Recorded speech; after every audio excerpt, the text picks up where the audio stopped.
Então, eu vou falar sobre esse tema, baseando-me em objetivos, introdução, motivação, a metodologia utilizada, resultados obtidos, e finalmente fazer uma conclusão. E iniciar dizendo, com relação aos objetivos, que, naturalmente, é aprimorar o processo de planejamento, mas com um enfoque de ter uma memória organizacional, visando a aprendizagem organizacional, e articulação de preferências a posteriori para justamente priorizar obras. Eu tenho hoje uma gama de solicitação de investimento no sistema elétrico e há que se priorizar essas obras.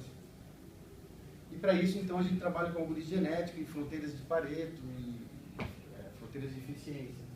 Então, esse é o nosso objetivo. A Celesc atende 2,5 milhões de clientes, com um mercado de 5,2% do mercado de energia brasileiro,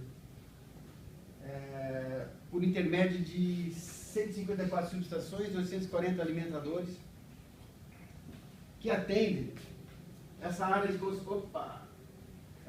concessão aqui, que é o Estado de Santa Catarina, por intermédio de 16 agências regionais.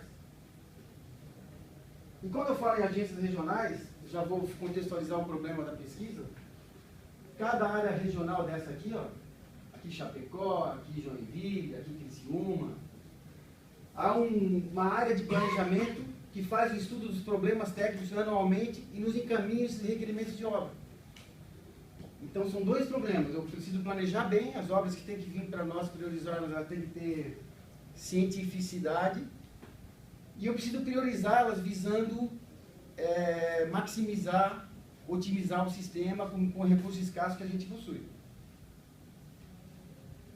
A motivação.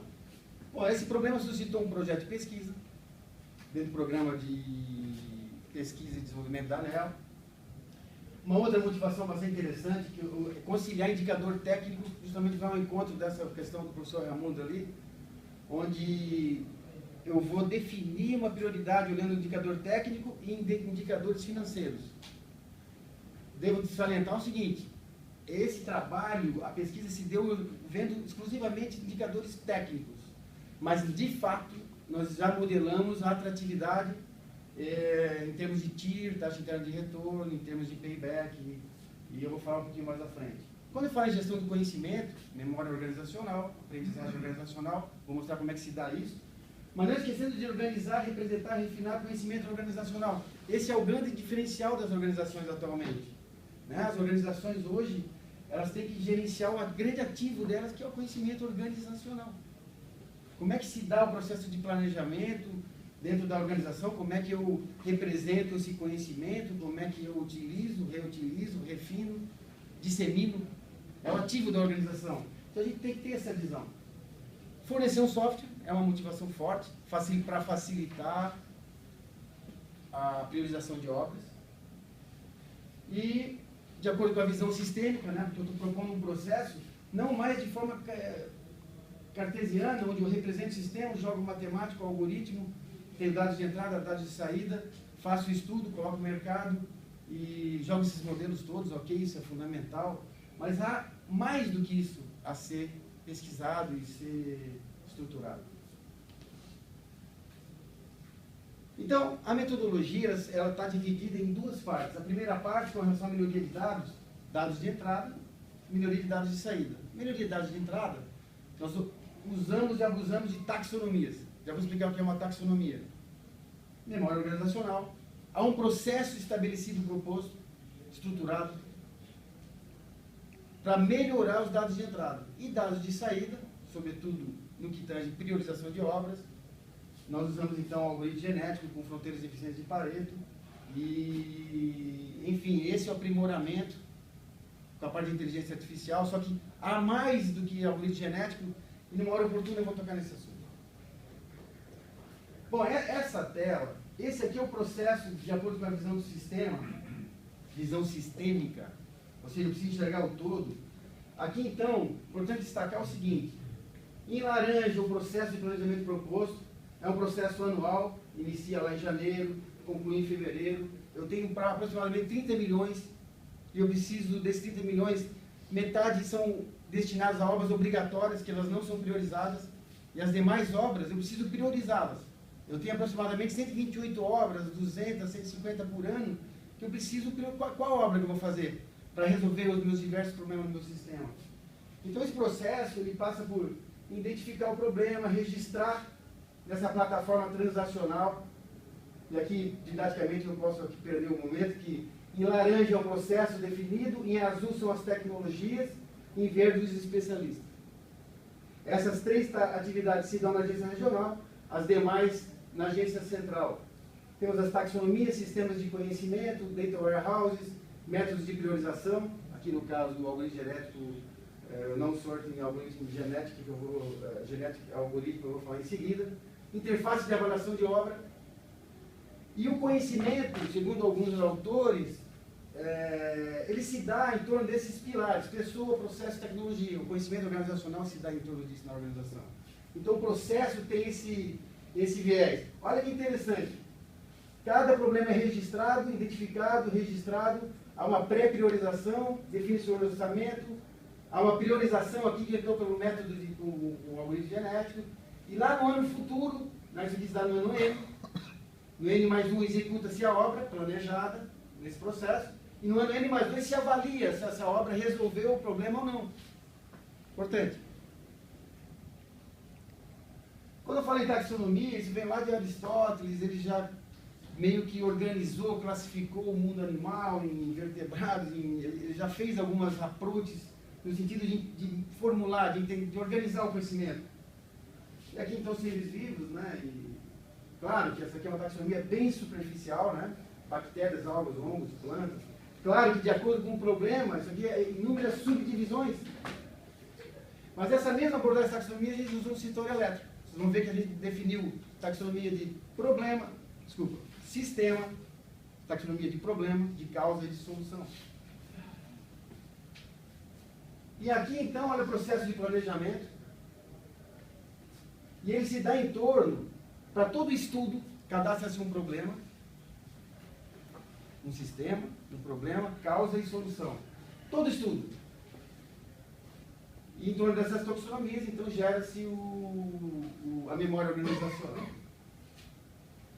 Aqui, com as saudades de saída, dizer aqui, então, que nós usamos o non-sort genética algoritmo 2, a função objetiva é o índice de prioridade, que na pesquisa basicamente avaliou carregamento e atenção.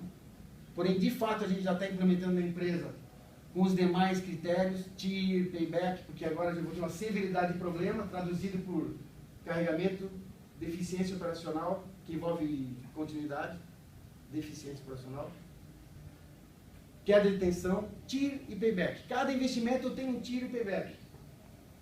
Como eu calculo isso? Se sobrar tempo a gente explica. E o algoritmo genético, esse MSGA, a gente usa todos os operadores, a gente usa o elitismo, a gente faz a roleta para calcular, fazer os cruzamentos, fazer mutação, e para, sobretudo, identificar as soluções dominantes. Olha a fronteira de Pareto aqui, ó. Cada ponto desse é um programa de obras. Certamente essas são as mais eficientes. Por quê? Porque são dominantes nesses critérios. Aqui carregamento e aqui tensão.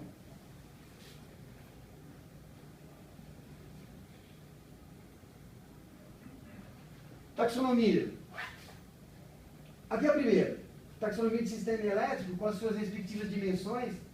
Nota que o sistema, então, há que se detalhá-lo em termos de informação, do ponto de vista de região, meio ambiente, características, equipamentos.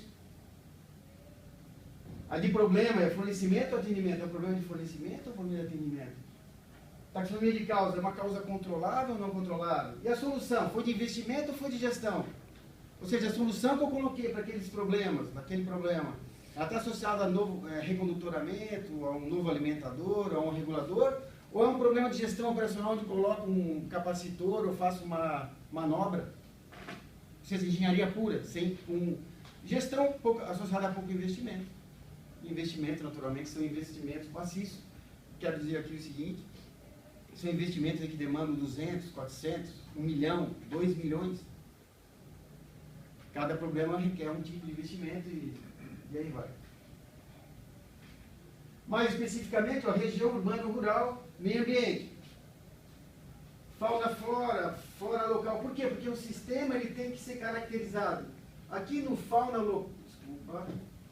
local, a gente chega ao requinte aqui de ter aves. Eu não vou entrar no mérito, aqui vai ficar muito maçante. Obrigado. Aqui vai até os tipos de aves. Mas esses são 5, né? Tá bom. Obrigado. Então, há bastante especificidade. Aqui eu vivo um dilema, porque eu não posso tornar muito específico, porque o especialista vai ficar muito maçante o trabalho, embora muitas dessas informações já venham de forma automática. Só que se eu superficializar a taxonomia, eu perco informação e, naturalmente, não vou ter muito conhecimento associado. Então, aqui vem do sistema, com suas várias peculiaridades. Problema técnico, olha que interessante. Pô, o meu problema de fornecimento mas é conformidade, continuidade, ou ambos, né? Pode ser de perda, de segurança. Ah, mas digamos que seja continuidade. Pô, mas é um problema de continuidade coletivo ou individual? Coletivo. Mas é DEC ou é FEC? Não, é DEC. Mas é DEC associado a grandes grupos de clientes interrompidos ou a grandes tempos? Ou a ambas as situações? Isso há que ser identificado. Poxa, é resfriado, gripe ou pneumonia. Se eu não souber isso bem feito, como um médico vai, então, administrar um procedimento antibiótico adequado da mesma maneira, de forma análoga? Há que se identificar isso. E isso está na mão hoje do especialista, embora é uma pesquisa subsequente, criar um sistema de conhecimento para ajudar a diagnosticar. E aqui então vem a taxonomia de causas que geraram o problema e a de solução, né? Novo alimentador, ó, solução, investimento no sistema profissional, investimento no novo alimentador, extensão do alimentador, extensão de rede. Portanto, essa interface. Para cada estudo, sistema, problema, causa, solução, no ano futuro, daqui 2 anos, a obra foi construída. O especialista, o gestor vai dizer, ó, atendeu os objetivos? Não, sim, não. Do ponto de vista de continuidade, de conformidade, de carregamento, atendeu, excelente, péssimo, perda, eficácia da obra, teve eficácia, não teve. Por quê? Porque futuramente eu vou cruzar para aquele sistema, aquele problema, e vou ver, pô, aquelas obras, para aquele problema de queda de tensão, para alimentador 25 kV, o terceiro regulador de tensão, diretor, empresa, olha, eu estou vendo aqui que não tem tido eficácia, não tem resolvido. Porque o alimentador tem têxtil, tem empresa extrusora, e por alguma razão que o modelo previu, até um terceiro, um modelo determinístico, previu um terceiro regulador, mas de fato eu aprendi na organização, com a minha experiência, que esse terceiro regulador, nessas condições, desse tipo de alimentador, né, porque eu sei essas várias peculiaridades, tronco, tipo de condutor, ângulo de atuação do alimentador. Bom, enfim. Aqui, do ponto de vista aqui de comparação, de avaliação, olha, esse aqui é o nosso programa de obra, como vínhamos fazendo. Algoritmo guloso. Ou seja, eu tinha para cada projeto, eu tinha um índice de prioridade e os maiores eu vou alocando. Esse é o valor da função objetiva com o algoritmo guloso. Já usando o algoritmo, a gente tem 3 soluções aqui, ó, bem mais eficientes. Certamente, eu não empreguei de forma adequada aqui, ó. Eu podia ter alocado recurso financeiro e ter resolvido mais problemas, ter sido mais eficaz na minha alocação de recursos. Só por curiosidade, as agências nos pediram 53 milhões, nós priorizamos 13 milhões. Aqui é importante, articulação de preferência posterior. Olha que bacana. Aqui a gente tem, para o recurso de 13 milhões, esses vários programas de obras, olha, são programas. E o especialista, então, que é a nossa equipe, ela pode escolher entre esse programa de obras, né, porque eu tenho aqui aprovado